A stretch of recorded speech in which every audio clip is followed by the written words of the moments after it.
implementasi BIM pada proyek konstruksi bangunan gedung. Pada saat ini, sebagian besar industri konstruksi menggunakan informasi data yang dihasilkan aplikasi BIM tanpa menilai apakah kebutuhan proyek terpenuhi dengan hasil informasi dari perangkat lunak BIM. Rumusan penelitian dan tujuan penelitian.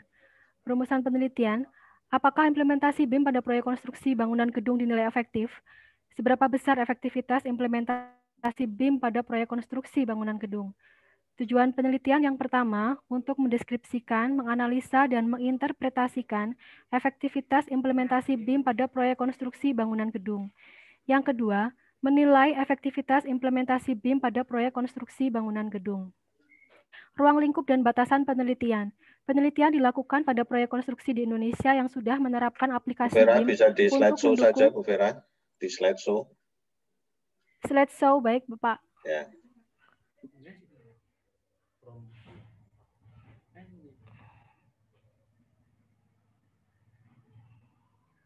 Ya, saya lanjutkan, Pak. Ya, silakan, Bu. Ruang lingkup dan batasan penelitian. Penelitian dilakukan pada proyek konstruksi di Indonesia yang sudah menerapkan aplikasi BIM untuk mendukung kinerja proyek konstruksi bangunan gedung. Pengamatan dan analisa dilakukan pada parameter yang dianggap berperan pada efektivitas implementasi BIM pada proyek konstruksi bangunan gedung.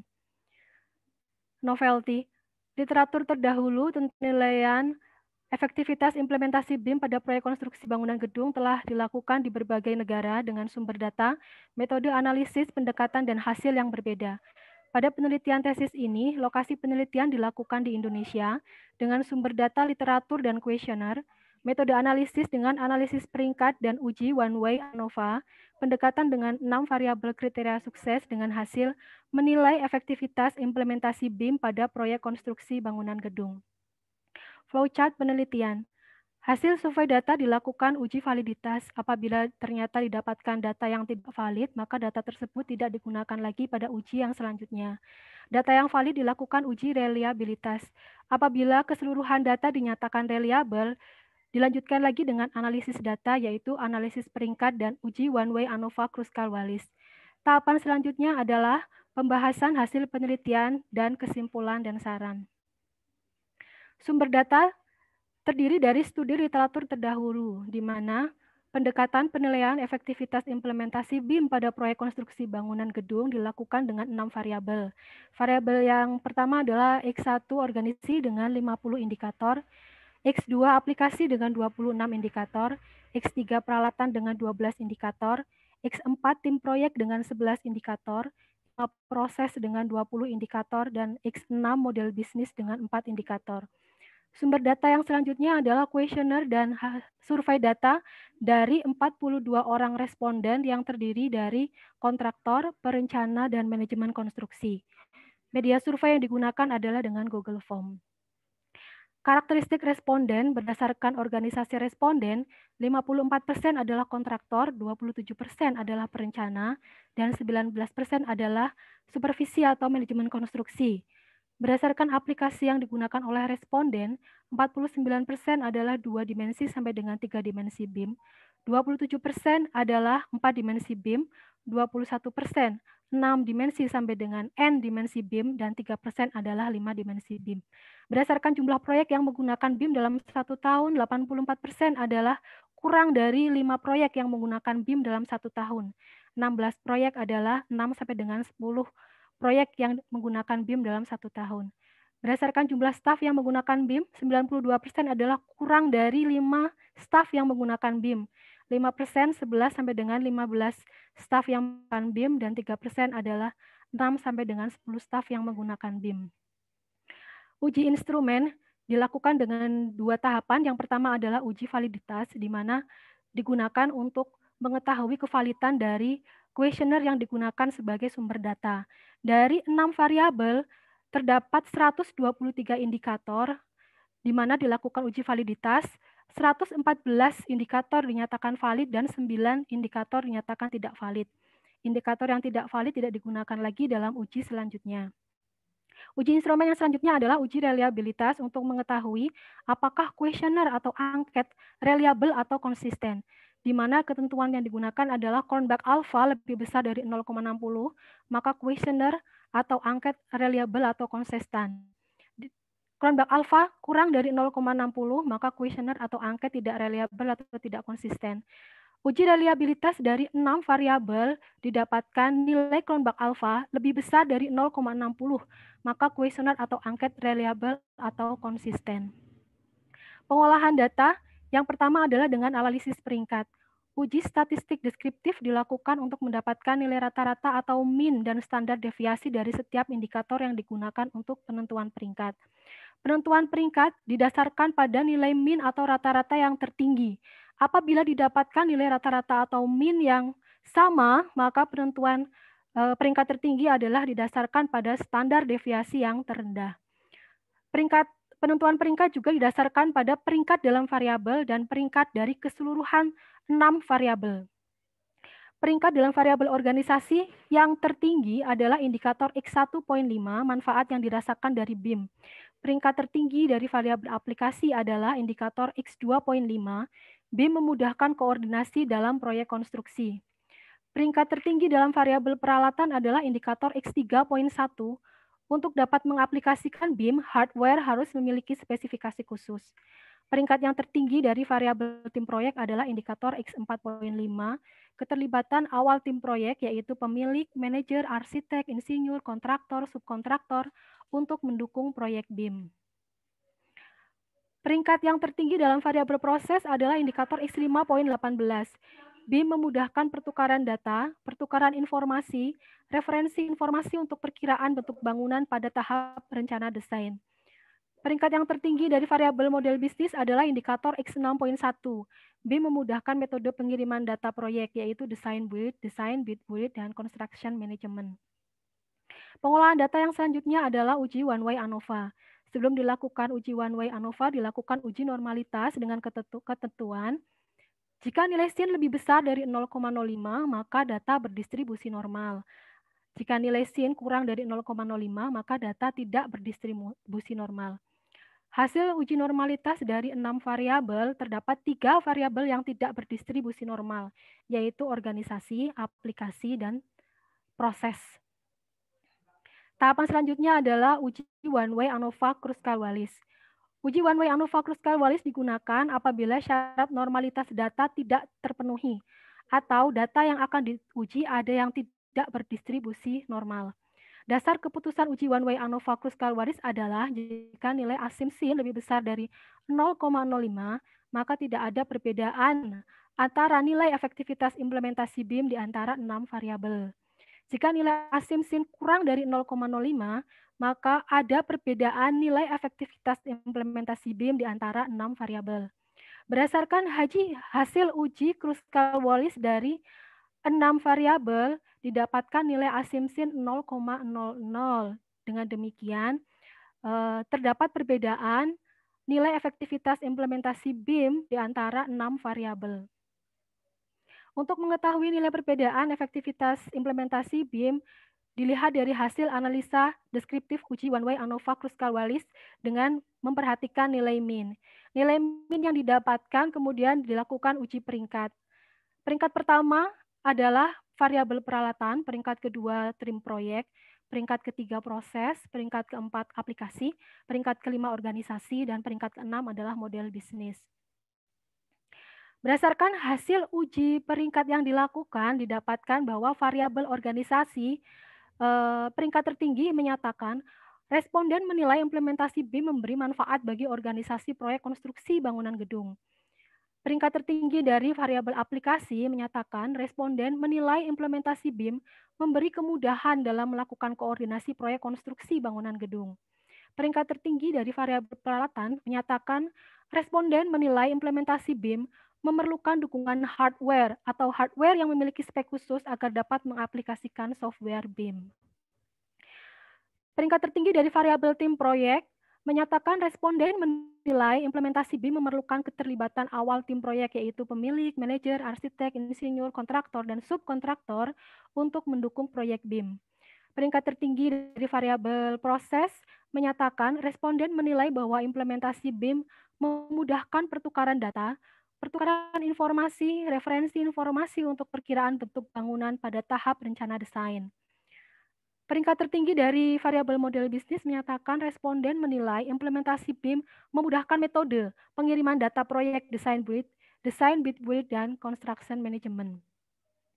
Hasil analisa deskriptif dari uji Kroskal-Wallis menunjukkan bahwa nilai rata-rata dari variabel peralatan, tim proyek, dan proses menduduki 3 peringkat tertinggi. Ini menandakan responden setuju bahwa efektivitas implementasi BIM pada proyek konstruksi bangunan gedung perlu dukungan peralatan dan tim proyek yang handal. Responden juga setuju bahwa hasil BIM mampu mendukung dan memudahkan proses pelaksanaan proyek. Variabel lain dengan peringkat rata-rata di bawahnya adalah aplikasi, organisasi, dan model bisnis. Ini menandakan bahwa responden menilai pemanfaatan aplikasi BIM di Indonesia masih pada level yang belum maksimal. Responden juga menilai bahwa organisasi manajemen dan model bisnis industri konstruksi yang ada saat ini belum memberikan dukungan maksimal terhadap implementasi BIM. Kesimpulan, hasil skor rata-rata setiap indikator maupun variabel menunjukkan bahwa implementasi BIM pada proyek konstruksi bangunan gedung di Indonesia adalah efektif. Ini dibuktikan dengan nilai rata-rata setiap variabel di atas 4. Hasil uji one-way ANOVA Kroskal-Wallis dari 6 variabel menyatakan bahwa ada perbedaan nilai efektivitas implementasi BIM dari 6 variabel, dengan masing-masing perbedaan nilai diperlihatkan oleh analisa deskriptif uji Kroskal-Wallis. Saran. Hasil penelitian ini menunjukkan bahwa variabel model bisnis dan variabel organisasi memiliki skor rata-rata paling rendah di antara 6 variabel yang digunakan sebagai pendekatan dalam penilaian implementasi BIM. Ini menunjukkan bahwa efektivitas implementasi BIM pada proyek konstruksi bangunan gedung di Indonesia dinilai masih memerlukan dukungan dari pemerintah atau penyelenggara proyek maupun dari organisasi industri konstruksi terkait keputusan penggunaan BIM. Berdasarkan hasil analisis penelitian ini, disarankan pada pemerintah maupun penyelenggara proyek konstruksi di Indonesia lebih mendorong implementasi BIM dengan menuangkan kewajiban penggunaan aplikasi BIM dalam dokumen lelang maupun dokumen kontrak sebagai syarat model bisnis. Diharapkan kebijakan tersebut akan memorganisasi industri konstruksi untuk lebih meningkatkan pemanfaatan dalam pelaksanaan proyek konstruksi bangunan gedung di Indonesia. Dengan seminar hasil tesis yang telah saya susun. Terima kasih atas waktu yang diberikan kepada saya. Assalamualaikum warahmatullahi wabarakatuh. Waktu saya berikan ke Bapak Ninjo. Waalaikumsalam warahmatullahi wabarakatuh. Oke, Bu Vera memanfaatkan waktu dengan lebih 2 menit, Bu. Gak apa-apa ya. Oke, kok bagus. Baik, selanjutnya langsung saja saya minta Pak Yohanes untuk memaparkan seminar proposalnya, Pak Yohanes. Oke, Pak, siap. Silakan Pak Yohanes, bisa dicoba share screen-nya.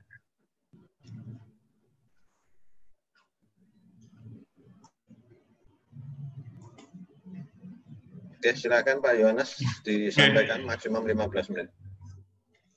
Selamat malam semuanya, yang saya hormati Ninjo Cahyo Krisnanto selaku Ketua Prodi Magister Teknik Sipil Fakultas Teknik JP, Pak Sahadi sebagai dosen pembimbing, ada Pak Priambodo juga, Pak Sarju, mungkin Bapak Ibu dosen yang lainnya, serta rekan-rekan yang pada malam hari ini mengikuti Zoom meeting.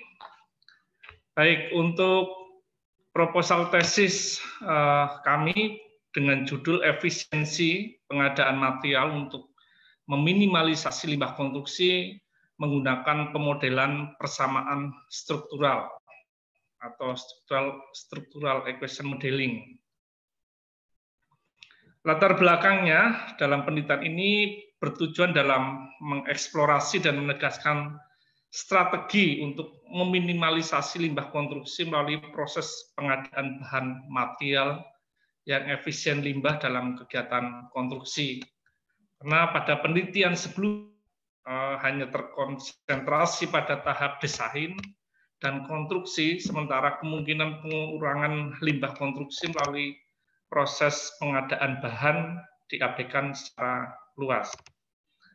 Berdasarkan pertimbangan di atas, ada hal menarik yang perlu diteliti lebih lanjut mengenai pengadaan material efisien limbah konstruksi yang telah dilakukan oleh Ajayi dan Oyedel pada tahun 2018 dengan judul penelitian Waste Efficient Materials Procurement for Construction Project, Structural Equation Modeling of Critical Success Factor. Ada 4 variabel yang signifikan berdasarkan penelitian Ajayi dan Odell, yaitu yang pertama komitmen pemasok, kedua manajemen pembelian, ketiga manajemen pengiriman bahan, dan keempat adalah bill of quantity yang efisien limbah. Berdasarkan pertimbangan di atas, perlu diteliti lebih lanjut mengenai pengadaan material efisien limbah konstruksi dengan menambahkan variabel baru, yaitu manajemen vendor sebagai salah satu indikator yang mempengaruhi efisiensi pengadaan material untuk meminimalisasi limbah konstruksi, di mana pada penelitian sebelumnya belum ada. Rumusan masalah dari penelitian ini adalah yang pertama, mengetahui seberapa besar pengaruh komitmen pemasok low waste terhadap efisiensi pengadaan material untuk meminimalisasi limbah konstruksi di wilayah Jawa. Yang kedua, mengetahui seberapa besar pengaruh material low waste mempengaruhi efisiensi pengadaan material untuk meminimalisasi limbah konstruksi di wilayah Jawa. Ketiga, mengetahui seberapa besar pengaruh manajemen pengiriman bahan yang efektif mempengaruhi efisiensi pengadaan material untuk meminimalisasi limbah konstruksi di wilayah Jawa. Yang keempat, mengetahui seberapa besar pengaruh manajemen bill of quantity yang efisien dari limbah mempengaruhi efisiensi pengadaan material untuk meminimalisasi limbah konstruksi di wilayah Jawa.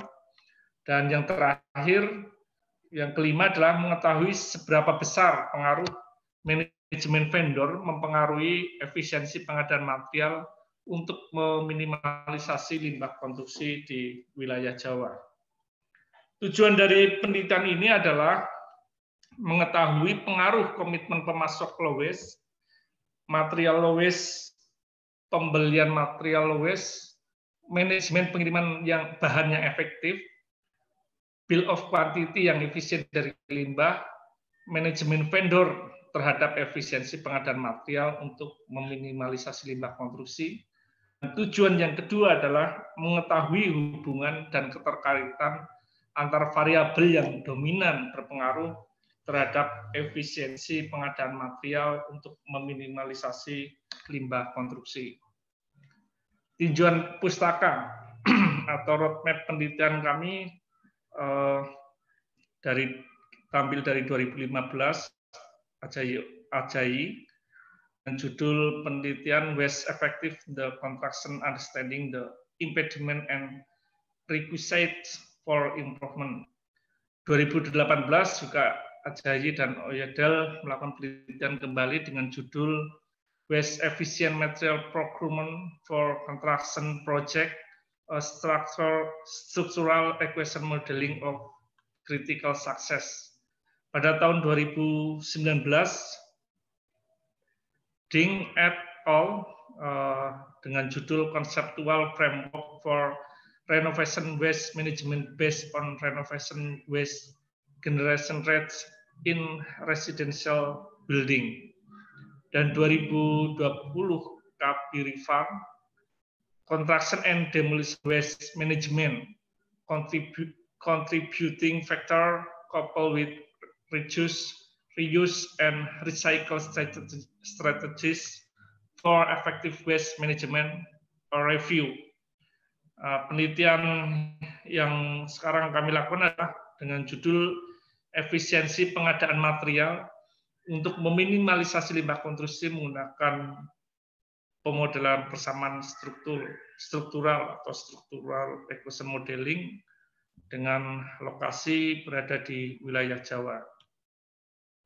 Nah, ini saya merangkum dari penelitian-penelitian sebelumnya atau kebaruannya yang Ajayi et al. 2015 objek penelitiannya increasing awareness and education are indispensable to improving waste effective of the construction industry.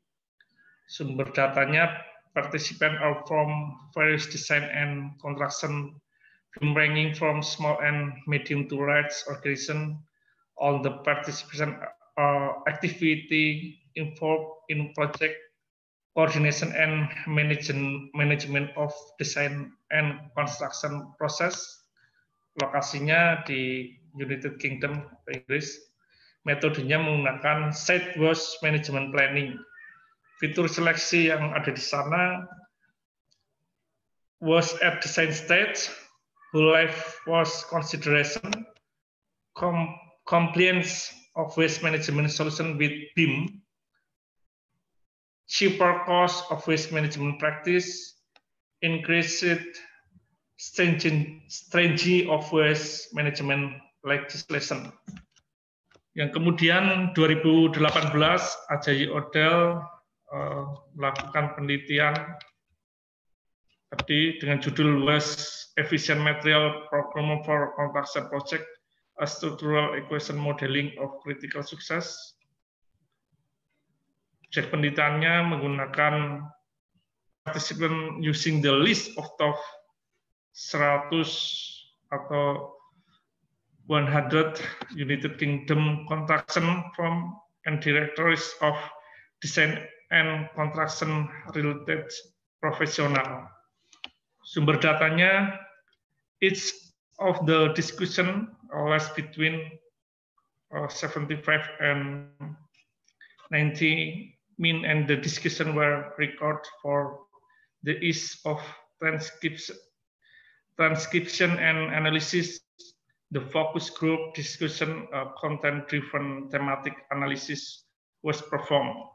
Lokasi United Kingdom, metodenya menggunakan structural equation modeling. Fitur seleksinya supplier low waste commitment, low waste purchase management, effective materials delivery management, waste efficient bill of quantity. Yang tahun 2019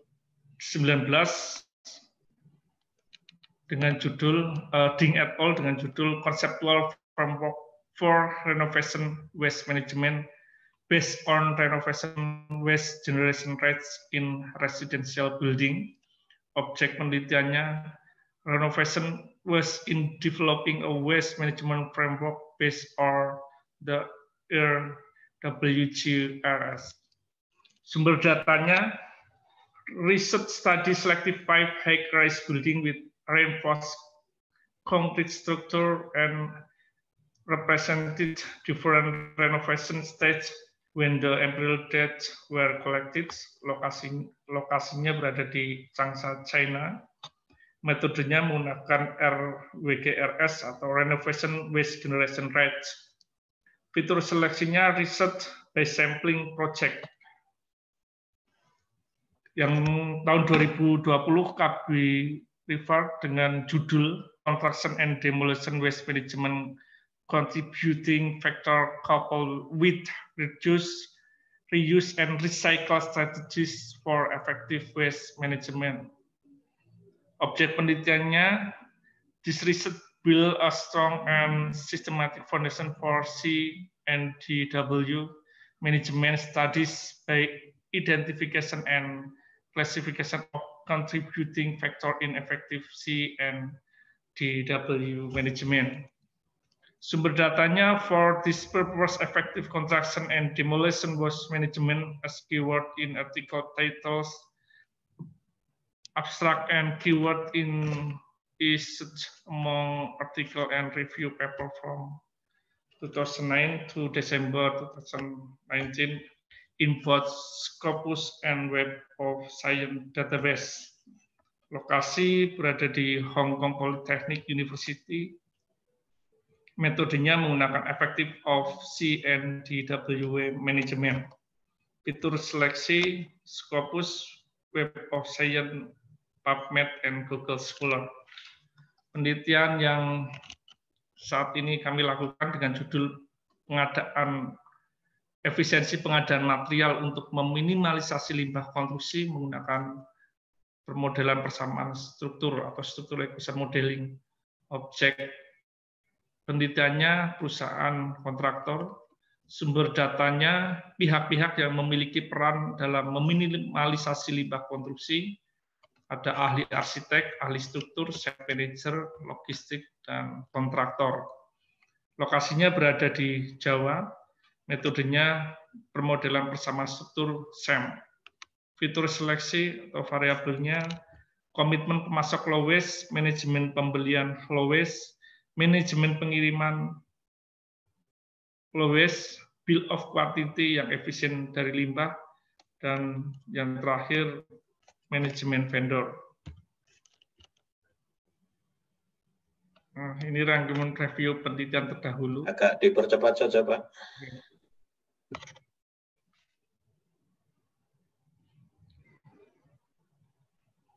Metode penelitiannya adalah,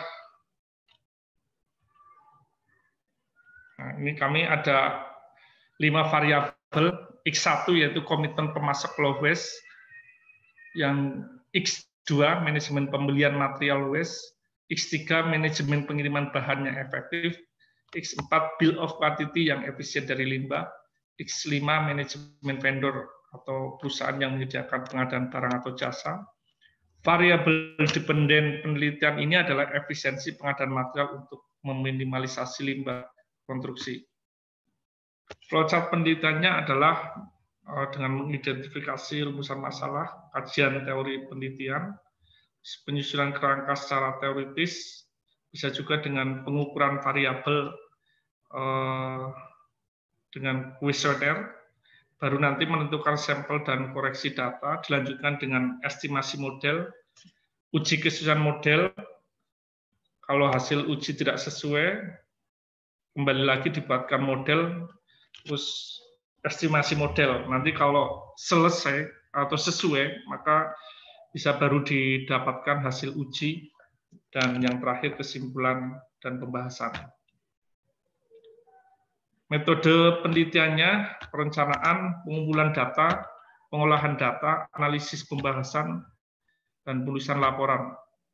Perencanaannya dengan menentukan masalah, tujuan, menentukan data yang dibutuhkan, metode yang digunakan, pengumpulan datanya melakukan observasi, melakukan wawancara, menyebarkan kuesioner, melakukan studi pustaka, pengolahan datanya dengan hitungan uji reliabilitas dan validitas menggunakan Excel, kita menggunakan program AMOS 22, versi 22.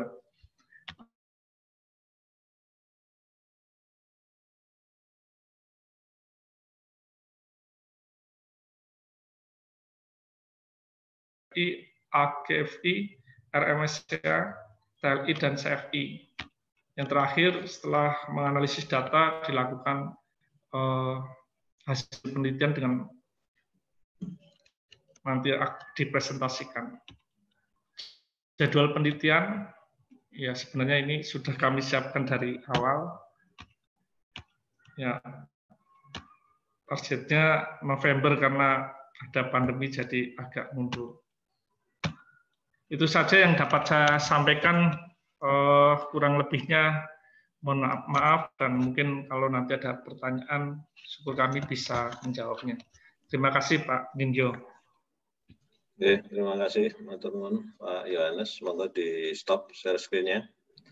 Next presenter Muzab. Coba. Muzab. Yeah. Are you ready, Muzab? Inshallah, ya. Okay, time is yours, Muzab. Just 50 minutes. Okay. You can now share your screen. Okay. Okay, you can start your present. Ya Allah. Bismillah. Bismillah. This is titled is impact of change order in construction industry in Libya.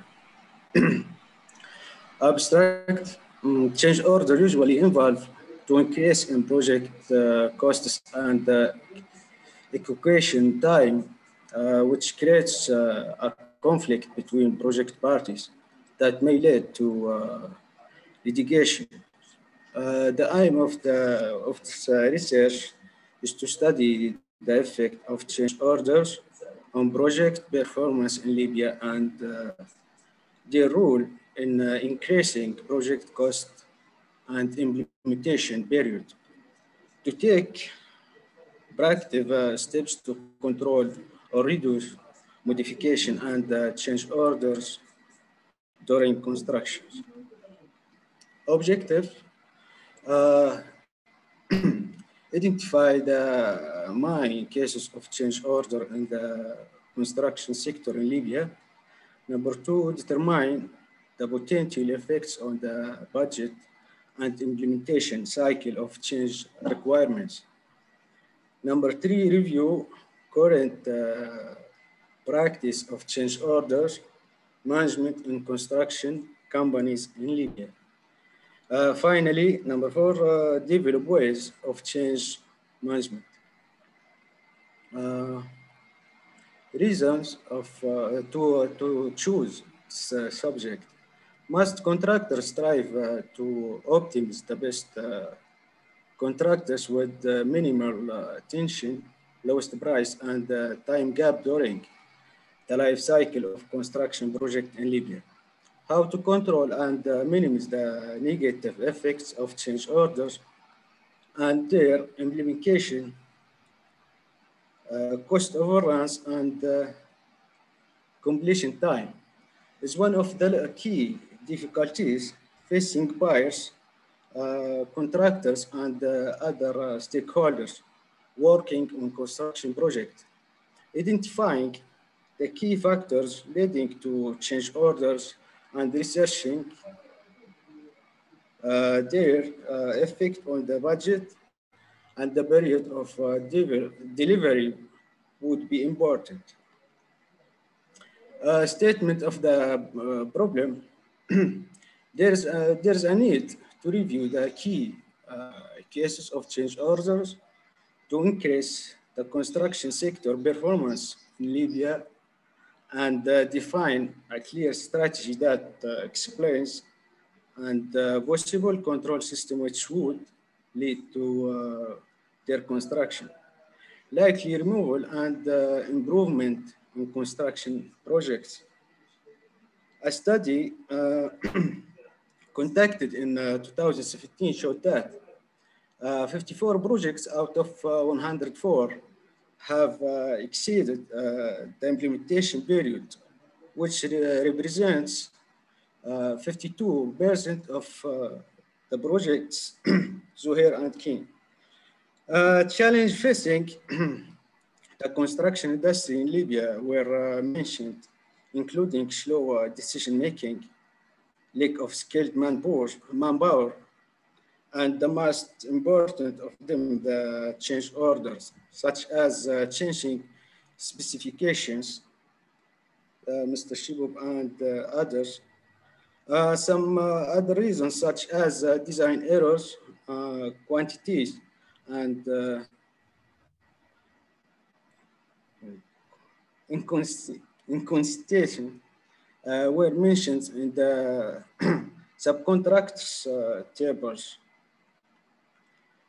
Research methodology to include a quantitative description of conditions or reviews of the construction industry.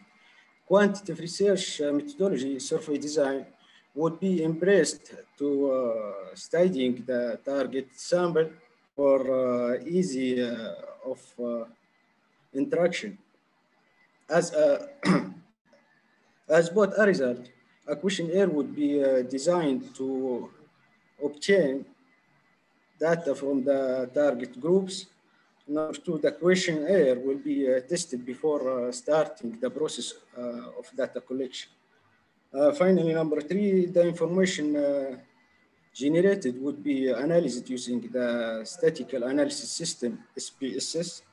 The hypothesis will then be reviewed and the result explained.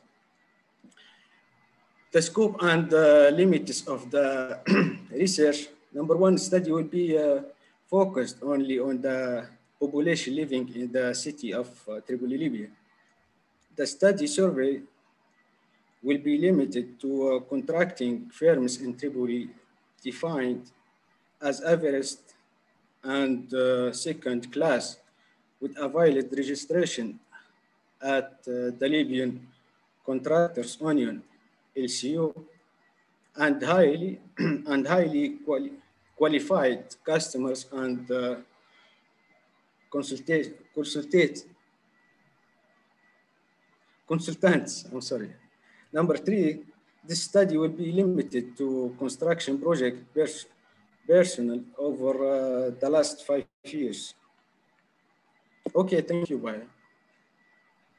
Okay, Mozart. Could you show the title of your thesis again, Mozart? Your title. Impact of change order in construction industry in Libya. Okay, I got the point. Okay, thank Mozart. You can stop your screen share screen. I'm sorry, I can't hear you. Oh, yes. I do for you. Okay. Okay. I do for you. Okay. Oke, terima kasih Bapak Ibu sekalian. Monggo silahkan bisa menggunakan resen untuk melakukan tanya jawab. Tapi mungkin saya urut saja ya dari tadi Mbak Vera kan soal construction management tadi terkait dengan penggunaan BIM. Ini ada Mas Arju, masih monitor Mas Arju sebagai pembimbing 2. Silakan Mas Arju bisa memberikan masukan Mas Arju dulu. Ya. Terima kasih Pak atas waktunya. Nah, sebelum saya masuk ke pertanyaan inti, saya mau tanya, ini untuk kuesionernya terkait BIM ini di-share ke daerah mana saja ya Mbak ya? Bu itu Mas, bukan Mbak itu Bu. Oh Bu. Baik Pak Sarju. Kalau untuk kuesionernya ini kan kita memang wilayahnya Indonesia, karena memang untuk wilayah Yogyakarta saya tidak yakin kalau saya bisa mendapatkan responden yang memenuhi. Jadi beberapa saya share ke Medan, ada yang ke Jakarta, ada yang ke Makassar. Karena saya mengejar beberapa proyek yang menggunakan sudah menggunakan aplikasi BIM. Oke. Saya tadi pikirannya apakah hanya di Jogja, karena dilihat dari aplikasi yang dipakai itu dari materi itu ternyata ada lompatan dari 4D ke 6D, jadi sudah dari 4D ke 6D. Jadi yang dilihat dari prosentasenya ternyata yang menggunakan 5D hanya prosentasenya kecil. Ya, prosentasenya kecil. Malah langsung loncat ke 6D, di mana dalam aplikasi 6D itu kan sudah sistemnya sustainable, jadi masuk ke analisis maintenance-nya, jadi sampai ke operasi dan pemeliharaannya.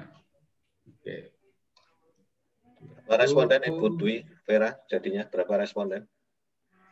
Kita dari 42 responden, kuesioner yang kembali 37 responden, Bapak. Oke. Terus itu yang paling banyak yang kembali itu yang dari Jakarta atau dari tadi mana Medan ya? Sebagian dari luar, Pak. Yang dari Jakarta? Dari Jakarta, Jakarta, Makassar juga lumayan lah, Pak. Malah justru yang terbatas memang yang dari Jogja, Pak. Oh gitu. Karena mungkin kalau di Jogja dilihat dari aplikasi yang dipakai, ya. Karena dilihat dari aplikasinya sudah kelihatan dari pasti akan mempengaruhi nilai proyeknya gitu loh. Kalau di Jogja kan mungkin tidak seperti di Jakarta kan.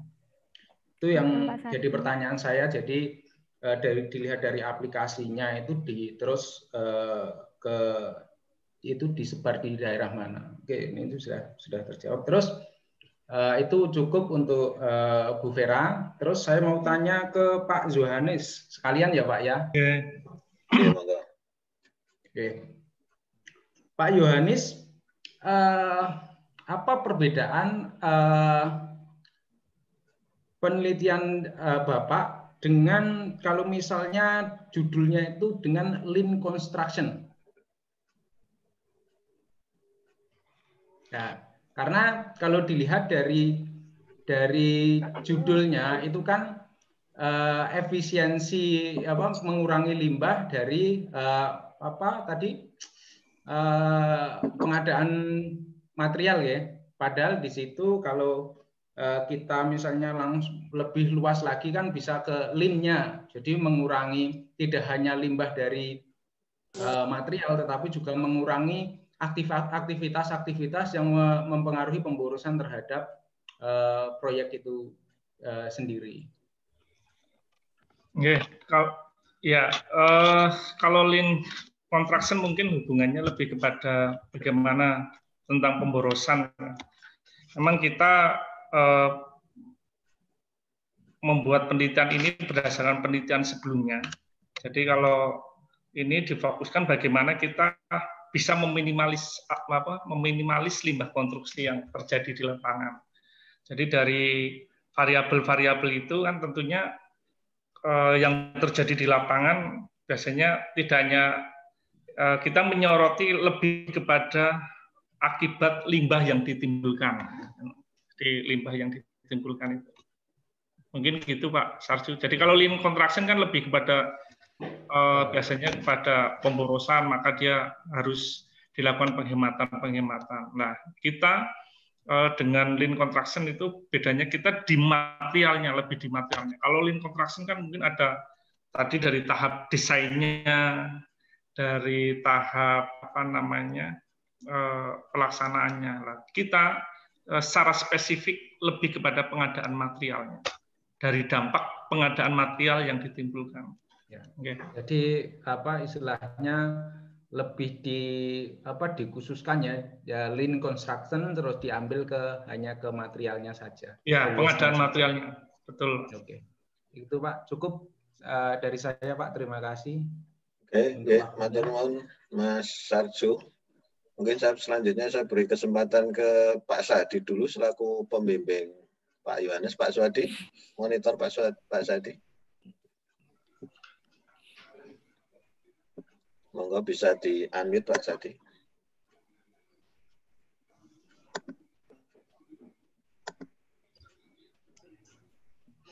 Oke, terima kasih. Monggo Pak Sadi. Pertama untuk Pak Yohanes itu segera diteruskan ke riset-riset selanjutnya sehingga bisa lebih dipercepat.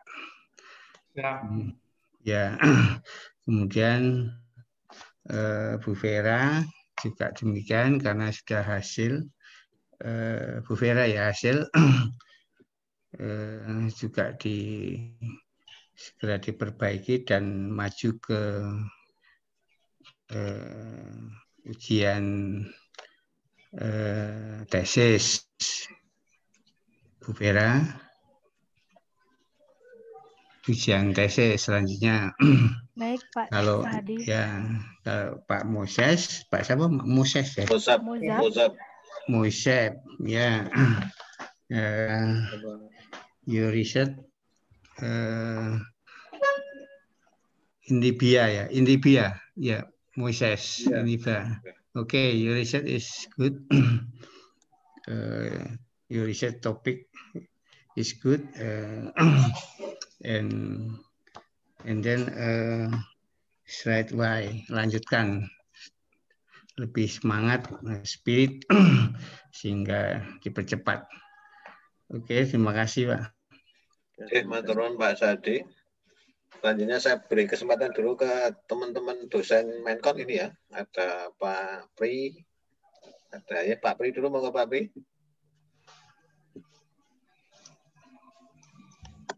Monggo di-unmute dulu Pak Pri. Pak Pri bisa di-unmute dulu. Oke, terima kasih ini untuk Bu Vera karena ini yang terakhir ya, beberapa kali saya ngikuti ini, kesimpulannya bagus. Memang ke depan memang BIM ini sangat-sangat diperlukan di Indonesia. Apalagi ini memang penelitiannya tidak hanya di Jogja tapi di Indonesia ya. Saya kira mungkin saya hanya mengapresiasi untuk penelitian ini. Terima kasih. Masih mau saya tambahi pekerjaan lagi itu Pak. Belum selesai Pak. Oke. Kemudian yang Pak Mas Yohanes. Oke, Mas Yohanes itu memang karena waste construction. Memang selama ini memang itu sangat banyak ya waste construction di situ itu karena tidak apalagi penelitian terdahulu baru 4 variabel, sekarang tambah 1. Bagus itu karena memang vendor itu juga memegang peranan penting juga itu. Oke, bagus. Untuk Moses good research title. Jadi in Libya Moses ya. Maybe the novelty-nya to be edit ya. Continue for the research. Oke. Saya kira mungkin itu sementara Pak Nindyo. Tidak banyak yang saya sampaikan. Oke, Pak Pri. Kemudian ini ada beberapa teman dosen juga sudah hadir. Ini ada Pak Rizky. Monitor Pak Rizky. Oke, siap Pak Nindyo. Nah, Pak Rizky ada masukan nih pengajar di teknik sistem transportasi Pak Rizky. Beliau dari perhubungan ini Pak. Memang saya minta pengajar. Pak Rizky ada masukan Pak Rizky? Ya, terima kasih Pak Nindyo. Mohon maaf tadi saya terlambat. Saya mengikuti yang utuh adalah yang untuk Musab ya. Untuk yang sebelumnya saya nggak mengikuti, jadi mungkin saya tidak banyak berkomentar. Yeah, okay. But I think to Musab, Muhammad, can you explain the structure of the your methodology, because your slide not show the structure of the methodology. Can you explain the methodology of your research? Mozart, you can explain your methodology to Pak Rizky.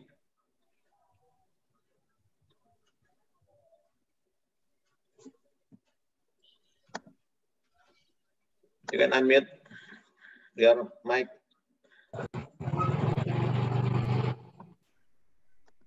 So that you can hear me.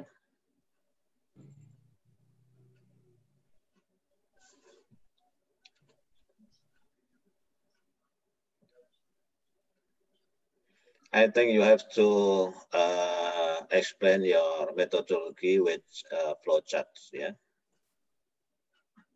Yeah, you have no flowchart here, Musab.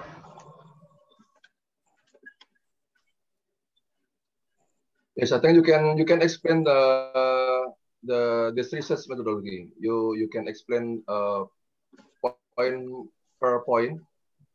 Example about the questionnaire that you will be designed.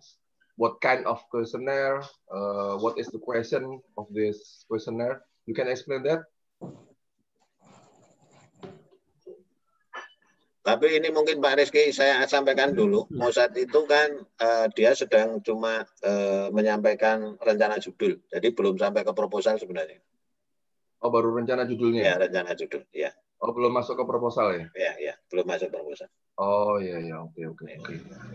Ya. Jadi kalau di gini Pak Rizky, kalau di MTS itu ada paling enggak 3 step ya. 3 step. Satu adalah presentasi terkait dengan title-nya, kemudian yang kedua setelah disetujui title-nya dia akan proposal, baru setelah itu hasil gitu. Jadi ada 3 tahap kalau di Jana Badra. Oke. Oh, untuk kedalamannya saya belum tahu ya Pak. Oh ya. Mosap itu kira-kira kedalamannya sampai mana gitu, mungkin bisa di-explain gitu. Oh ya.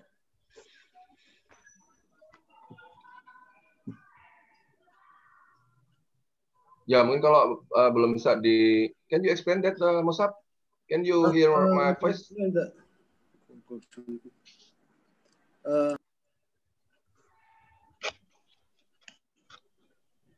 The questionnaire, I will use Google Form to design, and the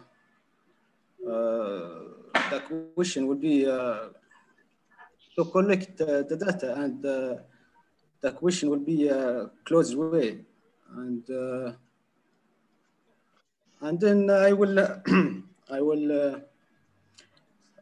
analyze the data by species. What kind of data that you will be put in your questionnaire? Quantitative part. The quantitative is about the analyzing, but the source, the data source. What kind of data source that you can put to the questionnaire that you will ask to the respondent? What kind of data? What kind of data? The question will be quantitative or qualitative data. Quantitative or qualitative data. Quantitative by quantitative in your mind.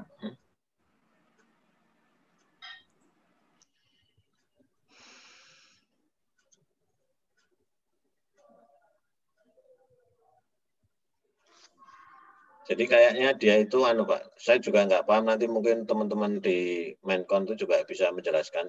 Soal change order itu kan soal perubahan permintaan ya, perubahan betul Pak. Ya. Nah, saya juga dia akan merubah skema kontraknya. Scheduling ya. Ya, scheduling ya. Mungkin ya. Ya, makanya itu jadi mungkin nanti pertanyaannya mungkin bisa lebih difokuskan ya, karena tadi memang saya melihat dia masih terlalu umum. Ya, general gitu. Jadi belum masuk ke poin-poin apa yang akan kemudian dia tanyakan gitu. Saya kira itu Pak Nindyo. Oke. Matur nuwun Pak Nindyo. Ya. Oke, matur nuwun Pak Rizky. Kemudian ada Pak Bing Santosa, Pak Bing. Monitor Pak Bing. Monitor. Ya, silakan Pak Bing. Sudah kelihatan monitor? Ya. Ya, sudah itu di gua mana gitu nggak tahu. Ya, tempat saya nih sinyalnya putus-putus ya. Ya, yang penting tidak putus harapan, Pak. Saya itu sinyalnya putus-putus ya ini. Ya, yang penting nggak putus harapan, Pak. Iya.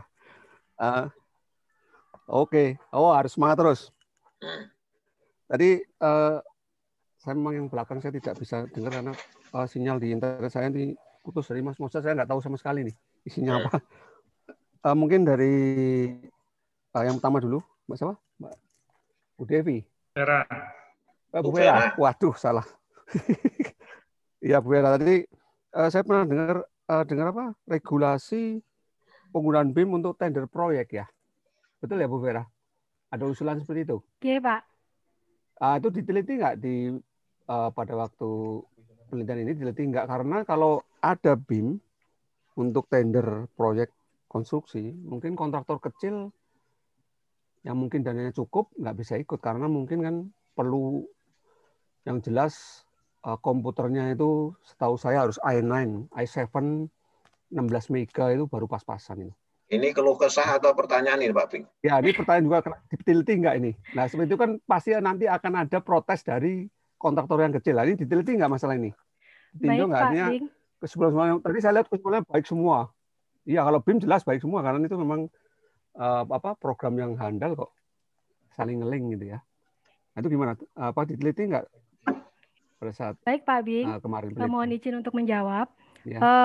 Pada butir kuesioner yang saya ajukan ke responden, memang saya juga memperdalam permasalahan ini karena ini sebagai bagian dari model bisnis. Jadi responden yang saya ambil memang mereka sudah menggunakan aplikasi BIM Pak Bing. Jadi saya tidak mengacu pada konsultan dan kontraktor tahap yang kontraktor yang kecil, mohon maaf, akan tetapi kontraktor-kontraktor besar dan konsultan besar yang sudah menggunakan aplikasi BIM, Pak Bing. Jadi sebelum saya mengambil penelitian tentang BIM ini, saya sebelumnya sudah berkomunikasi dulu dengan beberapa rekan dari kontraktor dan konsultan yang mereka beberapa juga plat merah. Untuk saya tanya ya Pak, mereka sudah menggunakan aplikasi BIM karena kalau memang di Indonesia tidak mencukupi datanya, saya juga tidak berani untuk spekulasi mengambil penelitian ini. Akan tetapi ketika dari mereka sudah menggunakan, banyak yang sudah menggunakan BIM, akhirnya saya mengambil keputusan untuk meneruskan riset ini, Pak Bing. Jadi memang responden saya di penelitian ini kontraktor yang besar, Pak Bing, dan konsultan yang besar karena sudah menggunakan aplikasi BIM.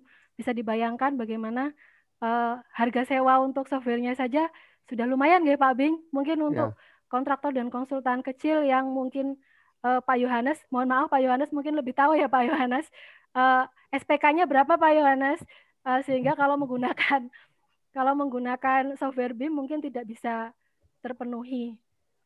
Begitu. Misalnya software BIM, Bu. Kalau software BIM bisa. Software. Tapi memang ya mungkin untuk penelitian selanjutnya, kontraktor kecil, software-software sekarang banyak kok yang bisa didapat. Tekla juga bisa didapat tanpa harus kecuali kalau harus diminta license itu ya. Tapi yang kalau enggak bisa.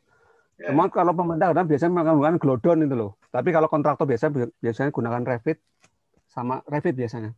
Ya, Revit sudah. Ya, Revit yang umum, tapi kalau dari PU biasanya Glodon itu. Jadi ya sampai situ ya. Oke. Ya sudah, mungkin saya cuma hanya kalau memang ada regulasi seperti itu kasihan kontraktor kecil. Tapi yang jelas pasti mereka akan usaha cari software yang krek-krekan, banyak kok. Ya, Tekla. Itu software BIM tadi, Pak. Software ya itu. Bisa Revit banyak kok, Revit 2019 2020 cari mudah kok. Tekla 2020 juga bisa. Etap 18 juga banyak kok. Ya, gitu Pak Bing. Cukup? Ya, kayaknya putus lagi Pak Bing. Kemudian ini saya melihat Pak Hanung ini. Pak Hanung juga. Pak Hanung, masih monitor Pak Hanung? Ya. Halo, Pak Nindo, saya putus-putus mungkin ya. Tadi saya dengar. Ya. Oke, Pak Hanung masih monitor Pak Hanung. Jadi mau Pak Hanung kalau ada masukan Pak Hanung. Terima kasih Mas Nindyo, Pak Nindyo. Saya sebenarnya yang Bu Vera tadi ini kan sudah benar hasil, jadi kan menopo. Saya kira ini sudah merupakan sudah mengerucut menjadi sebuah temuan baru yang kemudian temuan itu menjadi mungkin menjadi sebuah rekomendasi atau sebuah untuk kebaikan dari suatu sistem, kan begitu sebenarnya. Jadi yang sebenarnya mau saya tanyakan sebenarnya ke Bu Vera itu, ketika kita menggunakan BIM atau para kontraktor temuan BIM, kemudian tadi ada temuan tadi yang 2 tadi yang ternyata itu nilainya kecil. Nah, sekarang pertanyaannya, seberapa efektifkah itu penggunaan BIM itu ketika memang harus digunakan untuk untuk sebuah proyek atau pekerjaan yang mestinya ada nilainya atau limitnya, kan mesti ada limitnya. Saya kira kalau proyek-proyek yang antara sekian sampai sekian dengan yang sekian itu pasti akan memberikan sebuah keluaran yang berbeda pasti, karena kita menggunakan BIM kan ya untuk menilai itunya. Nah, sekarang pertanyaan saya yang pertama, seberapa efektifkah ketika kita menggunakan BIM dengan nilai proyek yang berbeda? Apakah yang diteliti oleh Bu Vera ini memang sudah mendelineasi bahwa ini hanya untuk proyek sekian sampai sekian? Karena saya belum tahu kemarin-kemarinnya bagaimana. Kemudian untuk tadi kita bicara rehabilitas ketika menggunakan atau ketika proyek itu menggunakan BIM. Nah, yang tidak reliable itu harus diapakan? ya kan, yang tidak reliable. Kan tadi ada 2 yang memang perlu ada upgrade atau perlu diupdate. Itu harus diapakan. Nah, saya kira itu menjadi sebuah pertanyaan yang harus dijawab karena hipotesanya kan pasti ke situ. Itu 2 itu saja karena saya nggak mengikuti yang sebelum-sebelumnya. Nah, kemudian Pak Yohanes beberapa buku metodologi penelitian itu kan mengatakan bahwa kalau kita membuat sebuah rumusan masalah, itu kan sebuah hipotesa nantinya, itu kan harus dijawab dengan di tujuan penelitiannya. Kan begitu. Beberapa buku mengatakan kalau rumusan masalah itu ada 5, mestinya tujuan penelitian juga 5. Kalau rumus masalahnya itu 3, ya tujuannya 3. Nah, punya Pak Yohanes itu 5, kemudian tujuan penelitiannya hanya 2. Artinya sebenarnya ada 3 yang memang harus dijawab. Kalau perlu dikerucutkan, yang 5 itu menjadi 2, supaya ketika di tujuan penelitian untuk pembuktian hipotesanya itu juga bisa mengerucut ke situ. Nanti akan kelihatan ketika Pak Yohanes membuat sebuah alur penelitiannya. Atau ketika nanti sudah melaksanakan penelitian berikutnya, akan kelihatan di situ. Nah, kemudian yang kedua, ini kan masih seminar proposal kan. Kemudian yang kedua itu mengenai tadi yang disebut dengan kebaruan. Nah, yang disitasi Pak Yohanes tadi itu kan sebenarnya penelitian terdahulu. Nah, penelitian terdahulu kemudian kan Pak Yohanes harus mencari kebaruannya.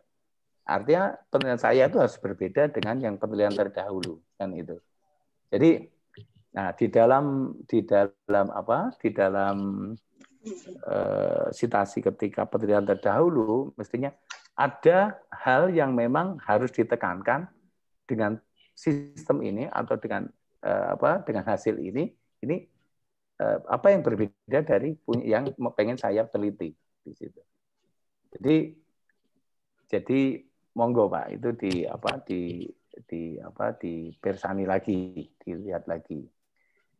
Kemudian kalau kita bicara variabel kan ada independent variable dan dependent variable. Nah, ini monggo hati-hati di situ, hati-hati mana yang memang menjadi dependent variable dan independent variable. Karena kalau kita bicara structural equation modeling itu pasti akan harus dipisahkan dari 2 itu. Monggo Pak, monggo yang ini yang mau dipisahkan apa. Nah, kemudian yang satu lagi Pak Yohanes itu low waste ya tadi kan bicara low waste itu. Nah, apakah penelitian Bapak itu low waste itu artinya memang limbah produksi yang tidak digunakan atau limbah produksi yang sudah digunakan? Atau bagaimana? Saya agak kurang jelas dengan dengan apa yang disampaikan Bapak tadi. Saya kira itu yang bisa saya sampaikan. Demikian Mas Nindyo. Matur nuwun Pak Anung. Bu Vera, ada tanggapan? Baik, Pak Nindyo, mohon izin untuk menjawab Pak Anung mengenai nilai proyek. Pak Anung, kebetulan dalam riset saya memang saya menggunakan respondennya itu untuk pekerjaan kontraktor dan konsultan besar Pak Anung. Akan tetapi secara pribadi saya juga mempunyai sebuah pandangan bahwasannya BIM ini bukan hanya soal aplikasi yang mahal, soal aplikasi yang fantastis yang dijadikan model bisnis oleh pemerintah nantinya, akan tetapi sebuah model kerja Pak Anung. Jadi apa yang ada dalam pikiran saya adalah BIM itu adalah suatu model kerja di mana dia nantinya akan membuat suatu alur kerja dari suatu proyek itu menjadi lebih efisien dan efektif Pak Anung. Jadi saya rasa seperti yang Pak Bing sampaikan itu barusan tadi juga, bahwasanya aplikasi BIM yang tidak perlu berlisensi, yang mungkin hanya sekedar 2 dimensi sampai dengan dimensi BIM, yang hanya desain terintegrasi sampai dengan scheduling itu pun masih bisa diakses, Jadi saya rasa untuk kontraktor, konsultan yang nilainya belum fantastis, maksud saya masih bernilai-nilai kecil, dia juga bisa menggunakan BIM sebagai metode kerja mereka untuk membantu. Karena dengan hasil riset ini saya berkeyakinan responden saya itu setuju sekali bahwa penggunaan aplikasi BIM itu benar-benar membantu untuk mereka melakukan tahapan-tahapan pekerjaan pada proyek konstruksi, Pak Anung. Jadi saya rasa apa yang menjadi angan-angan saya adalah bahkan nantinya ketika ini tidak perlu dipaksakan oleh pemerintah sebagai model bisnis dengan aplikasi software yang berlisensi pun, ketika kita merasakan begitu besarnya manfaat BIM itu sebagai suatu model pengelolaan proyek, kita akan berusaha untuk bisa mempelajarinya. Begitu Pak Anung. Waktu saya kembalikan ke Pak Nindyo dan Pak Anung. Oke, nggih. Dari Mas Yohanes ada tanggapan?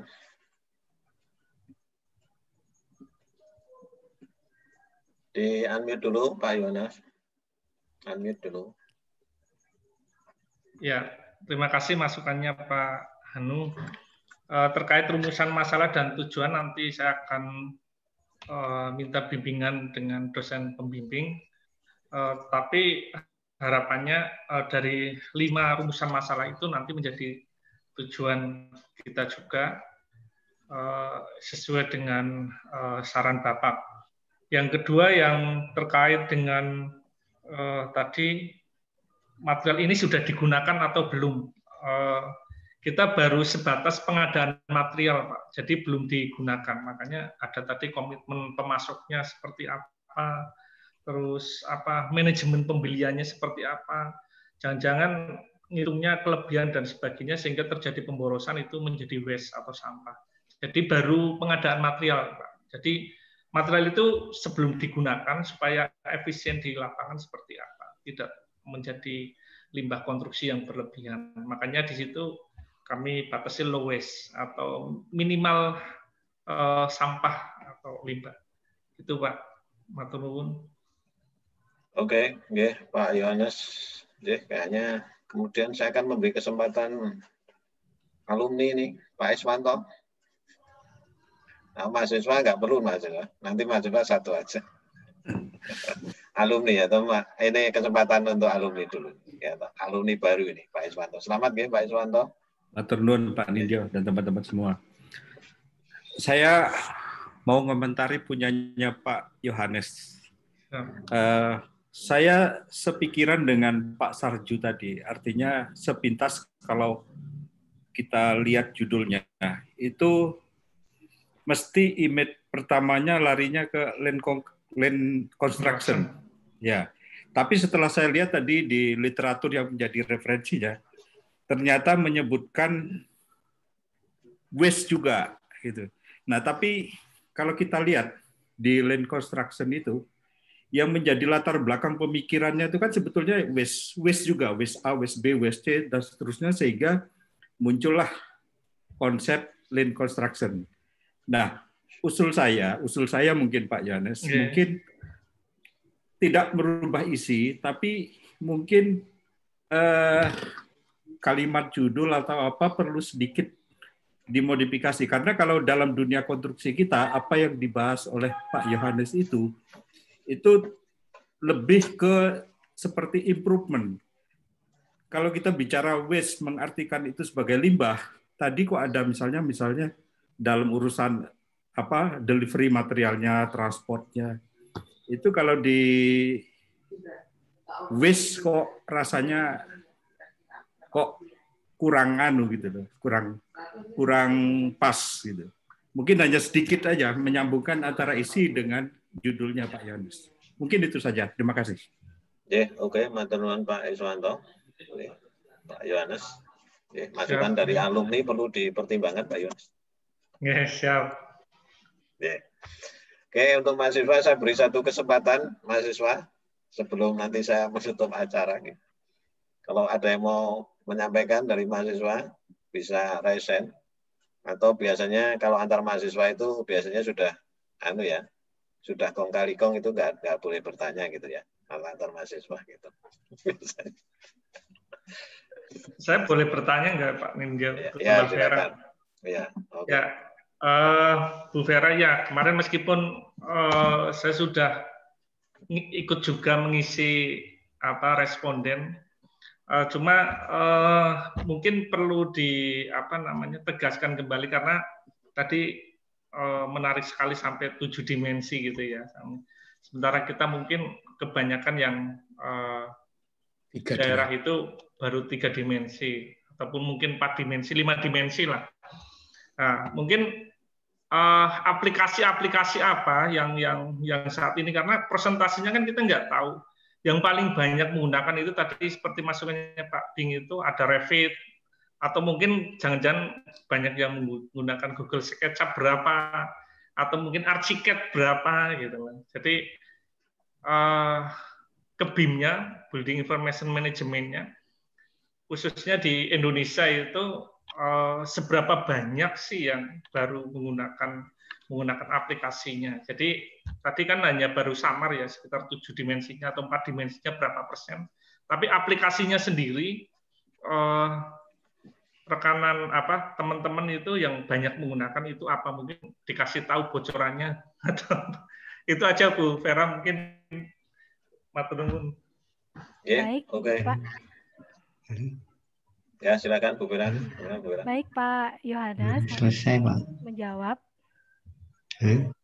Kebetulan untuk penelitian saya tidak sampai ke aplikasi software apa saja yang digunakan. Akan tetapi apa yang ingin saya sampaikan ini adalah sejauh pengetahuan saya Pak Yo, aplikasi yang digunakan untuk BIM itu tidak hanya satu aplikasi ya, karena kebetulan saya juga sedang mempelajari itu. Jadi penggabungan dari beberapa aplikasi Pak Yo, dari setahu saya. Tapi mohon kalau memang ada yang lebih kompeten yang mengetahui tentang hal ini, monggo untuk bisa memberikan tambahan informasi. Kalau apa yang saya tahu, itu tidak hanya menggunakan satu aplikasi saja, tapi beberapa aplikasi dipadukan menjadi satu. Jadi kayak misalnya Revit itu juga bisa dipadukan dengan aplikasi yang lain seperti Tekla atau Glodon. Seperti itu Pak Yohanes, mudah-mudahan bisa memberikan pencerahan, dan buat teman-teman yang lain yang lebih mengetahui tentang BIM, mungkin yang kontraktor-kontraktor yang sudah biasa menggunakan aplikasi BIM secara langsung, Pak Is mungkin bisa memberikan tambahan pengetahuan bagi kami semua yang ada di sini. Monggo. Nanti mungkin bisa diadakan seminar BIM khusus ya. Nanti itu instrukturnya Mas Sarju. Mas Sarju itu kan sangat setuju Pak Ninjo. Expertnya BIM ya. Mas Sarju siap ya, kapan-kapan di ini ya teman-teman di improve pengetahuannya terkait dengan BIM ya. Ya, insya Allah. Ya, oke. Mas Sarju nanti khusus khusus magister ya. Oke teman-teman, karena sudah malam, ini saya terakhir saja ya. Saya beberapa komen ke teman-teman yang tadi sudah presentasi. Yang pertama ke Bu Vera, karena pembimbingnya saya gitu. Bu Vera kayaknya kurang sedikit deh, masih ada utang dengan saya ya. Artinya analisis Bu Vera itu baru sampai ke faktor analisis ya, walaupun sudah oke lah menurut saya, cuma saya kemarin pengennya sih masuk ke SEM-nya gitu. Nah sekarang kalau model SEM kan, artinya kalau Bu Vera tadi sudah ada berapa variabel tadi Bu, yang latennya Bu? 6 7 atau berapa? 6 Pak. 6. Nah, 6 itu kan variabel latennya. Kemudian ada beberapa variabel observe-nya yang ada 140 berapa itu variabel observe. Dia baru jadi analisis faktor di masing-masing variabel laten. Saya pengen sih punya gambaran bagaimana hubungan antara variabel laten satu dengan variabel laten yang lain. Contohnya organisasi dengan proses, apakah organisasi itu mendukung proses, apakah organisasi itu mendukung. Nah, itu kalau itu kan sudah masuk ke structural equation model gitu. Jadi Bu Vera nanti mohon dibuatkan ya diagram jalurnya, mungkin nanti bisa bekerja sama dengan Pak Yohanes kan juga terkait dengan SEM gitu ya. Baik Pak Nindyo. Ya, siap sampai di situ tuh Bu, bisa tuh Bu. Kurang sedikit Insya Allah saya akan coba penuhi. Kalau bisa sampai di situ kan Ya, bagus. Oke, sebelum ujian harus ada dulu itu, Bu. Nanti Baik, terus ngajarin Pak Yohanes tuh bagaimana running SEM-nya, ya kan? Kira-kira seperti itu. Ya, jadi kalau SEM itu kan ada dua analisis sebenarnya. Di SEM itu gabungan antara analisis regresi dan analisis faktor. Ya, analisis regresinya yang belum kelihatan. Ya, semoga bisa sampai ke situ. Kemudian for mosaic, you can do next step. You can explore more previous research to reach your research gitu ya, mosaic, and write down your methodology to flowchart format. Oke, ya, oke, ya, oke. Jadi itu mungkin teman-teman sekalian. Terima kasih atas kehadirannya pada malam hari ini. Ada hampir 36 teman kita yang bergabung di sini. Sekali lagi matur nuwun dukungannya teman-teman sekalian kalau setiap ada acara seminar. Jadi ini bisa menambah wawasan kita terkait dengan riset-riset yang dilakukan oleh teman-teman di Magister Teknik Sipil Sarjana Baterai. Harapannya ke depan akan selalu dilakukan seperti ini, jadi kita bisa saling mengimprove satu dengan yang lain gitu ya. Jadi manfaatnya saya pikir gitu. Jadi yang tadinya tidak tahu jadi tahu, yang tadinya tidak tahu SEM itu apa jadi paham gitu ya. Nanti itu bisa memperkaya kita semua. Kemudian saya juga mungkin mohon ke Mas Arju, nanti kita kalau bisa menyelenggarakan seminar BIM itu khusus untuk teman-teman S2 gitu. Jadi nanti biar teman-teman S2 juga bisa diimprove pengetahuannya terkait dengan BIM, karena sekarang eranya itu juga sekarang eranya sedang era BIM ya, bukan Bing ya Pak, BIM ya. Kalau Bing yang tadi itu ya Bing Santoso ya. Nah ini eranya BIM. Saya kira itu teman-teman, mari kita kasih aplaus ke teman-teman yang sudah melakukan presentasi. Semoga tetap semangat. Aplausnya pakai aplaus digital gitu. Ya, ada di sebelah bawah. Ya. Saya kira itu, sekali lagi matur nuwun, tetap semangat, jaga kesehatan ya Pak, lakukan protokol kesehatan dengan baik agar kita selalu hidup dengan nikmat karena sehat. Oke. Itu matur nuwun. Assalamualaikum warahmatullahi wabarakatuh. Monggo kalau masih mau ngobrol dulu silahkan, masih saya buka 5 menitan. Kalau yang masih mau ngobrol-ngobrol dulu silahkan sebelum saya tutup. Ya, Bu Vera siap ya. Itu di sampingnya ada Pak Depi atau Bu Vera? Di sana, Pak. Oh, jangan-jangan Pak Depi ada di sebelahnya ini. Kita tinggal nunggu syukurannya Pak Iswanto ini. Yang belum, undangannya belum ada. Kalau yang enggak ada enggak? Amin, amin. Syukuran itu saya kan kira Pak Ninjo lupa sama SEM-nya ya Pak Ninjo. Oh ya, masih ingat nih saya itu. Ya. Baik Pak. Ya kan biar ini ya. Pak Rizky masih bertugas loh Pak Rizky. Barusan tadi pulang ke rumah Pak, udah di rumah Pak. Malam Pak Pri. Halo, malam Pak Rizky, gimana? Malam Pak Pri, gimana kabarnya? Itu kalau nggak di sini kan nggak ketemu itu Pak. Ya, aman Pak Pri, paparan Pak Pri.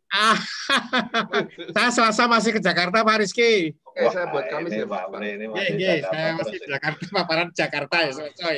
Oke, siap. Saya itu padahal tadi Jumatan bareng Pak Rizky itu yang adzan Pak Rizky tadi. Ternyata Pak Rizky kalau adzan juga mau juga ya Pak. Kirain siapa ternyata yang adzan Pak Rizky. Ternyata mau juga kalau adzan nih. Besok diminta adzan ke Jana Baterai nih Pak Rizky.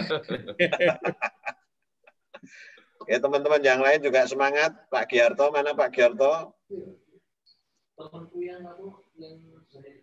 Pak Giarto, mana Pak Giarto? Kayak Pak Giarto tadi kelihatan. Kayaknya cuma dihidupkan aja terus ditinggal. Oh, itu udah on. Ya. Semangat Pak. Semangat terus. Wah itu Pak Giarto itu. Ya toh. Sibuk asesor Pak. Nah, ya makanya kemarin kan jadi asesor itu. Wah, repot ini jadi asesor ini. Derek sama Pak Pri itu Pak. Pak Giarto termasuk yang lulus kemarin itu. Ujian gitu ya. Karena kan ada RCC Pak Ninjo dari LPJK ke PNSP, jadinya memang perlu persiapan perpindahan dari asesornya LPJK menjadi asesornya BNSP. Nah itu sing 2 hari nggak tidur ya Pak. Ya Pak, langsung BNSP ya? BNSP paling ya. Oh ya. 2 hari nggak tidur itu. Oh gitu ya. 3 hari. Dipaksa gawe tugas rong dina rong wengi. Oh, saya manut aja lah pokoknya, saya nanti diasesori wae saya. Oke. Diasesori aja saya. Yang penting lulus ya Pak.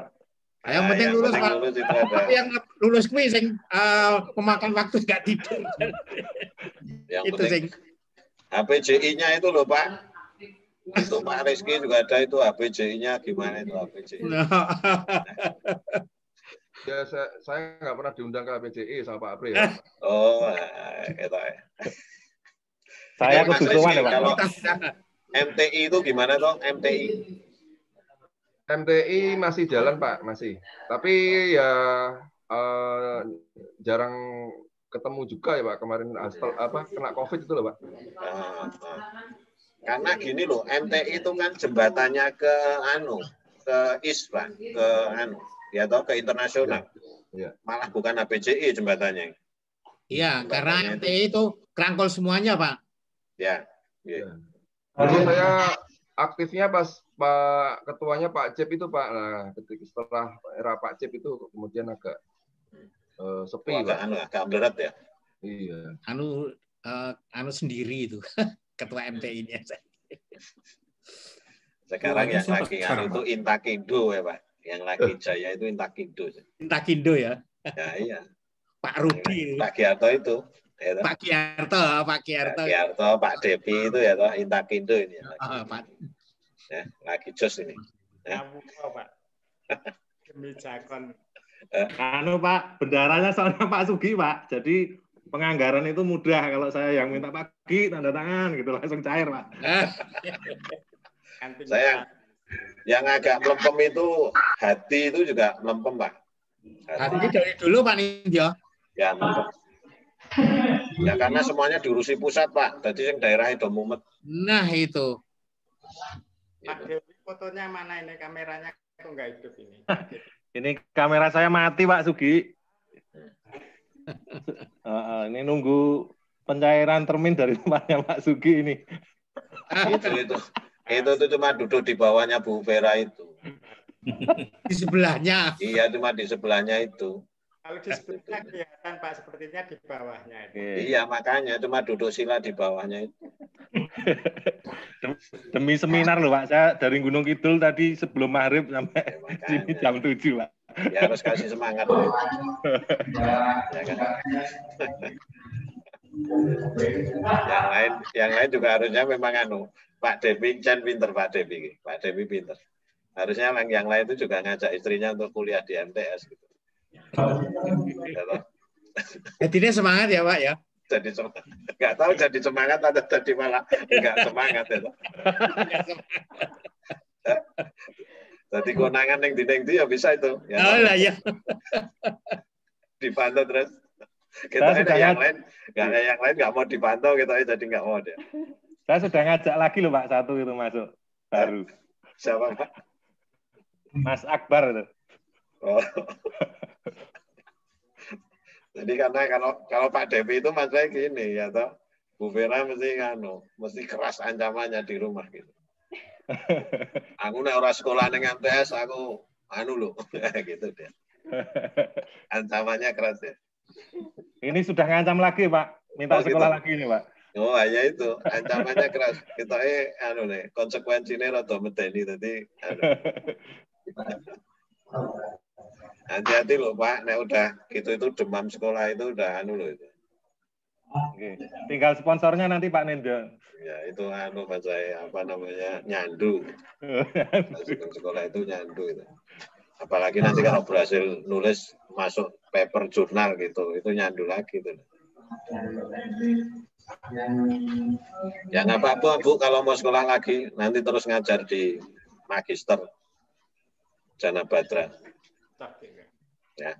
Sama teman-teman yang mungkin ini Pak, yang sudah paling enggak S2 kemudian punya sertifikasi utama, itu kan juga sudah bisa ngajar juga sekarang di S2. Kapan-kapan lah saya kumpulkan teman-teman yang sudah utama-utama itu. Ya, mungkin Bapak Ibu sekalian cukup ya, kayaknya sudah perlu untuk menutup matur nuwun sekali lagi. Semoga selalu sehat nggih. Nuwun saya tutup ya. Nggih, monggo. Assalamualaikum warahmatullahi wabarakatuh. Waalaikumsalam warahmatullahi wabarakatuh.